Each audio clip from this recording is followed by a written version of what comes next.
मी मनोरमा मुंडे. माझ्या चॅनलमध्ये सर्वांचे स्वागत आहे. आज आपण पाहणार आहोत गावरान पद्धतीने केलेली चुक्याची भाजी.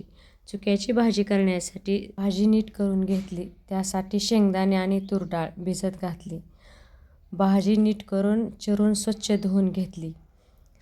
ती शिजवण्यासाठी एका कढईमध्ये भाजी, शेंगदाणे आणि तूर डाळ भिजत घातलेली आणि थोडेसे पाणी घालून भाजी चांगली शिजवून घेतली. भाजी शिजेपर्यंत हिरव्या मिरच्या, कोथिंबीर, लसूण यांची मिक्सरमधून पेस्ट करून घेतली. भाजी चांगली शिजल्यानंतर त्यातील पाणी काढून टाकावे, म्हणजे भाजी आंबट होत नाही. ते सर्व मिश्रण मिक्स करून घेतले.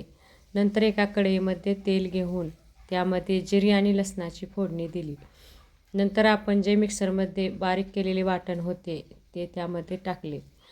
वाटण चांगले तळल्यानंतर त्यामध्ये हळद, मीठ टाकून सर्व मिश्रण मिक्स केले. त्यामध्ये आपण जी भाजी शिजवून घेतली होती ती टाकली. शेंगदाण्याचे कूट आणि 1 चमचा ज्वारीचे पीठ भाजी मिळून येण्यासाठी टाकले. या पद्धतीने जर तुम्ही भाजी केली तर तुम्हालाही ती खूप आवडेल. तुम्ही नक्की करून पहा आणि कमेंटमध्ये सांगा ती कशी झाली आहे. ही पहा, आपली भाजी तयार झालेली आहे. गावरान पद्धतीने केलेली चुक्याची भाजी.